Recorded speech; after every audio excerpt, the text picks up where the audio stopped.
ವೆನ್ಲಂಕ್ ಆಸ್ಪತ್ರೆದ paramedical ವಿದ್ಯಾರ್ಥಿಗಳಿಗೆ class ಶುರುವಾದ 2 ತಿಂಗಳು ಕರೆನರ ನನಲ ಪಾಠ ಶುರುವಾದಜಿ ಪಾಠ ಶುರು ಮಲ್ಪೆರೆ ಪೋಸ್ಟಿಂಗ್ ಪುದರ್ಡ್ ನಿಯಮ ಮೀಯದ ಆಸ್ಪತ್ರೆದ ಕೆಲಸೊಳಗೆ ವಿದ್ಯಾರ್ಥಿಗಳ ದೀಪುನಿಗೆ ವಿರೋಧ ತೋಜಾದ ಬುಧವಾರ ಕುಳ್ಳಡ ಎಸ್ಎಫ್ಐ ಪ್ರತಿಭಟನೆ ನಡಪಾಡು ಎಸ್ಎಫ್ಐ ದಕ್ಷಿಣ ಕನ್ನಡ ಜಿಲ್ಲಾ ಸಮಿತಿ ದುಂಬಾಳ್ತಿಡು ಪ್ಯಾರಾಮೆಡಿಕಲ್ ವಿದ್ಯಾರ್ಥಿಗಳು ಬುಧವಾರ ಕುಡ್ಲದ ಜಿಲ್ಲಾಧಿಕಾರಿ ಆಫೀಸ್ ಗೇಟ್ದ ಎದುರು ಪ್ರತಿಭಟನೆ ನಡಪಾಯರು ವೆನ್ಲಾಂಕ್ ಆಸ್ಪತ್ರೆದ ಪ್ಯಾರಾಮೆಡಿಕಲ್ ವಿದ್ಯಾರ್ಥಿಗಳಿಗೆ ಕ್ಲಾಸ್ ಶುರುವಾದ 2 ತಿಂಗಳು ಕರೆಂಡರ ನನಲ ಪಾಠ ಕಾರ್ಯಲು ಶುರುವಾತಜಿ ಪಾಠ ಶುರು ಮಲ್ಪೆರೆ ಪೋಸ್ಟಿಂಗ್ ಪುದರ್ಡ್ ನಿಯಮ ಮೀರ್ದು ಆಸ್ಪತ್ರೆದ ಕೆಲಸೊಳಗೆ ವಿದ್ಯಾರ್ಥಿಗಳ ದೀಪುನಿಗೆ ವಿರೋಧ ಮಲ್ತದು ಉಪನ್ಯಾಸಕರನ್ನು ದಿಯರೆ ಒತ್ತಾಯ ಮಲ್ತದು ಈ ಪ್ರತಿಭಟನೆ ನಡತಂಡು ಪ್ರತಿಭಟನೆಗೆ ಮಾಜಿ ವಿದ್ಯಾರ್ಥಿ ನಾಯಕರು ಅಂಚನೆ ಸಿಪಿಎಂ ನಾಯಕರ್ಲಾದುಪುನ ಸುನಿಲ್ ಕುಮಾರ್ ಬಜಲ್ ಪಾತಿರ್ದು ಶೈಕ್ಷಣಿಕ ಕೇಂದ್ರ ಆದುಪುನ ಕುಡ್ಲಡು ಪ್ಯಾರಾಮೆಡಿಕಲ್ ವಿದ್ಯಾರ್ಥಿಗಳು ಕಷ್ಟ ಎದುರಿಸಾವಂದುಲ್ಲಿರ್ಪಂಡ ಒಂದು ನಾಚಿಕೆದ ವಿಷಯ ರಾಜೇಶ್ವರಿ ದೇವಿ ವೆನ್ಲಾಂಕ್ ಆಸ್ಪತ್ರೆ ಪ್ಯಾರಾಮೆಡಿಕಲ್ ಕಾಲೇಜ್ ಶುರು ಮಲ್ತೇರು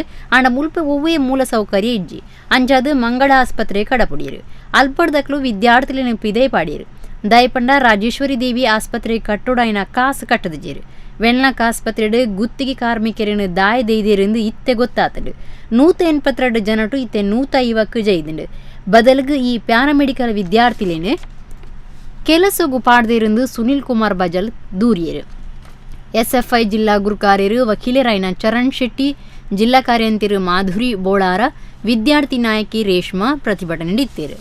ಪಾಠ್ಯಗಳು ಆರಂಭವಾಗದ 2 ತಿಂಗಳಲ್ಲ 2 ತಿಂಗಳು ಕಳೆದಿದೆ. ಹತ್ತಿರ 3 ತಿಂಗಳು ಆಗ್ತಾ ಬಂದರೂ ಕೂಡ ಇನ್ನೂ ಕೂಡ ಪಾಠ ಪ್ರವಚನಗಳು ಶುರುವಾಗಿಲ್ಲ. ಅದಕ್ಕಾಗಿ ನಾವು ಮನವಿ ಕೊಟ್ಟು ಮತ್ತೆ ಬೀದಿಗೆ ಬೀಳುವಂತ ಪರಿಸ್ಥಿತಿ ಈ ಜಿಲ್ಲೆಯಲ್ಲಿದೆ. ಎಂಥ ವ್ಯವಸ್ಥೆಯಲ್ಲಿ ನಾವಿದ್ದೇವೆ ಅನ್ನುವಂಥದ್ದು. ಹಾಗೇನೆ 2 ತಿಂಗಳಾಗಿ ಆ ಬಗ್ಗೆ ಮನವಿಗಳನ್ನು ಕೊಡ್ಲಿಕ್ಕೆ ಹೋದ್ರೆ, ಆ ಬಗ್ಗೆ ಮಾತಾಡ್ಲಿಕ್ಕೆ ಹೋದ್ರೆ, ಆ ಬಗ್ಗೆ ವಿದ್ಯಾರ್ಥಿಗಳು ತಮ್ಮ ಸಮಸ್ಯೆಗಳನ್ನು ಆಡಳಿತ ಮಂಡಳಿಯಲ್ಲಿ ಮಾತಾಡ್ಲಿಕ್ಕೆ ಒಂದು ಅವಕಾಶ ಇಲ್ಲದಂತ ವಾತಾವರಣ ಇಲ್ಲಿದೆ. ಈ ವಿದ್ಯಾರ್ಥಿಗಳು ಕೂಡ ಎಷ್ಟಂತ ತಾಳ್ಮೆ ವಹಿಸೋದು? ಇದು ವಿದ್ಯಾರ್ಥಿಗಳ ಭವಿಷ್ಯದ ಪ್ರಶ್ನೆ.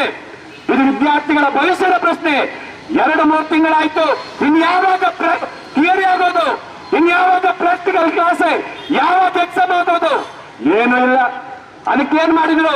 ಇನ್ನು ವಿದ್ಯಾರ್ಥಿಗಳು ಹೋರಾಟಕ್ಕೆ ನಿಂತಾರೆ ಅಂತ ಹೇಳುವಾಗ ಡಾಕ್ಟರ್ಗಳನ್ನ ಪಾಠ ಮಾಡ್ಲಿಕ್ಕೆ ಹೊರಟಿದ್ದಾರೆ.